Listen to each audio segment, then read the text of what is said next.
Thank you for joining us for this demonstration of the RedShield service.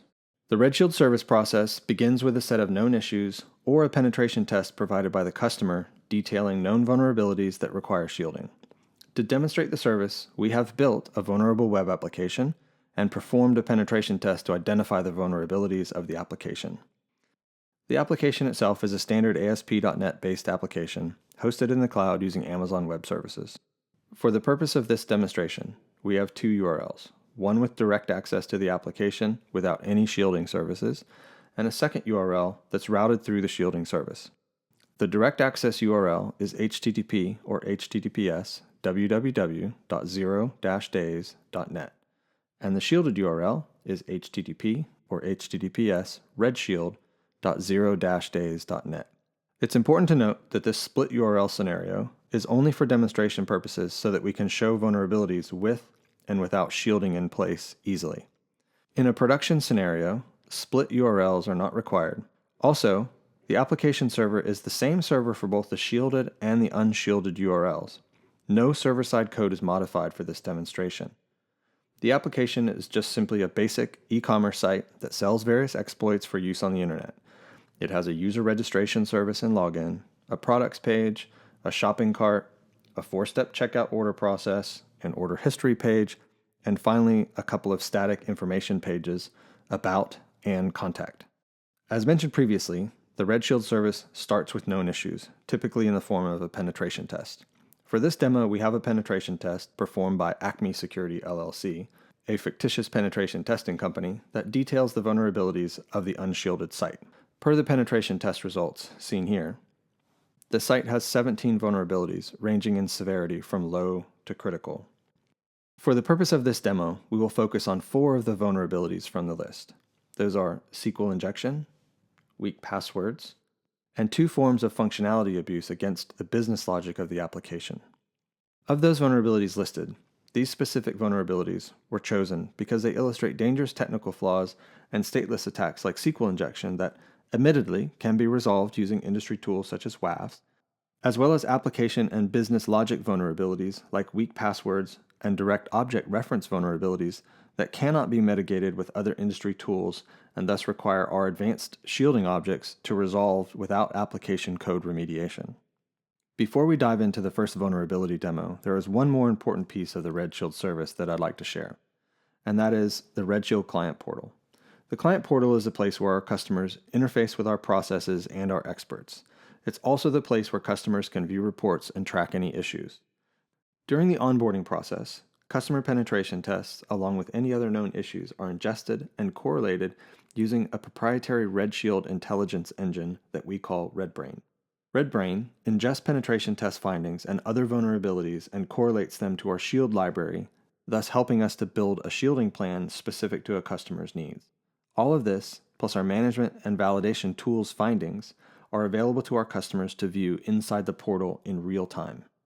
Inside the portal belonging to this 0-days demo, we can see in the vulnerabilities section that there are no unresolved vulnerabilities. On the Shielded tab, we can see a list of all the vulnerabilities and drill down into the details, as well as the history of each finding.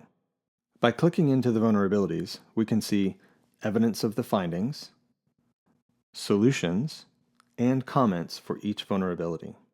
Okay, let's move on to the demonstration of the first vulnerability on our list for today's demo, SQL injection.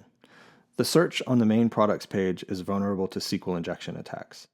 If we paste a basic SQL injection attack into the search field and execute the search, we can see that it returns the entire product database. Not ideal for sure. If we move to the shielded site and perform the same search, we are immediately blocked and the user is presented with a support page. If this were a false positive, the blocking page provides the user with support contact information and the all-important support ID to allow our service desk to quickly verify, validate, and resolve this issue.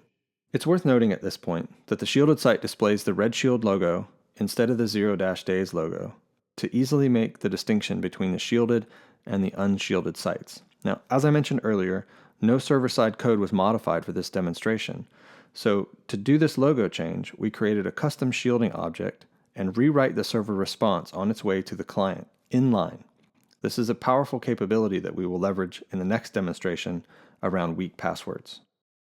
Let's have a look at how we can use the shielding object's capabilities to resolve the server's very weak password facility. The only password requirement the application has is that it requires 4 characters. Not very secure for sure. If we go to the registration page to register a new user with a password of 123, we can see that the application requires 4 characters. Now, let's redo the registration and set the password to the word password, the world's worst password, yet sadly, as we know, one of the most common. We can see that the site allows this, and we are now logged in as user1 at redshield.co on the unshielded site. Now, we log out of the unshielded site and switch over to the shielded site and attempt the same login. Again, we can see that we are on the shielded site by the changed logo and URL.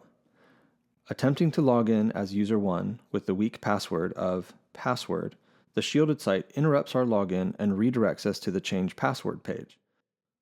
Recall that this is protected using a shielding object that is controlling and modifying the server's built-in change password facility. If we attempt to use another weak password, such as password and the number 1, which the server on the unshielded site would have accepted, the shielded site again denies it, requesting a better password. This shielding object can be modified with any list of weak or unacceptable passwords, as well as any level of complexity checking the customer requires, all without ever updating the application code on the server.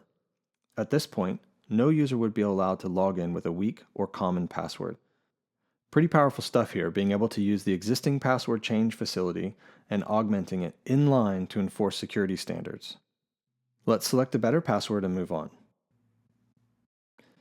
Now we can see that the stronger password has been accepted and the user is allowed to log into the shielded site. Let's log out of the shielded site and go back to the unshielded site. We will walk through the order process and place an order for user 1. First, we log in as the user.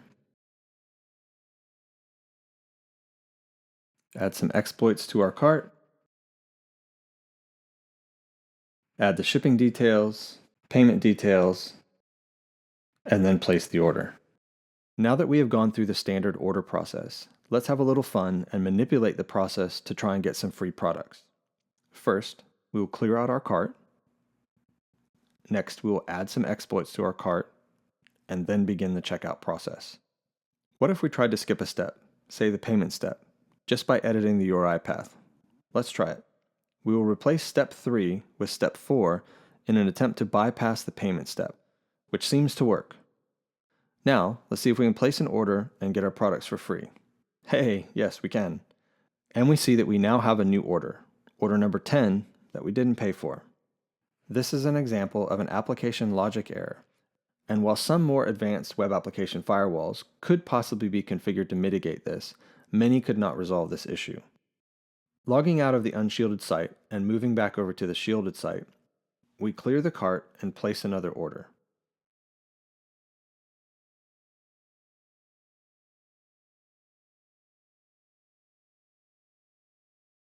Again, we attempt to bypass the payment step, step 3, by modifying the URI path. But this time, we are taken back to the shopping cart. Now, no WAF can actually do that. A WAF may be able to block the functionality abuse, but at this stage, the user would have been given a blocking page instead of simply being forced back to the beginning of the checkout process. Our shield object in this case provides a superior user experience and protects the application from abuse at the same time. Now, let's complete the order on the shielded site using the standard order process, and we see that we have order number 11 added to our list of orders. Again, we will log out of the shielded site and move back over to the unshielded site to show the final piece of this demo. This time, instead of placing an order, we will view our previous orders. Note that order numbers 8 through 11 belong to our user, user 1.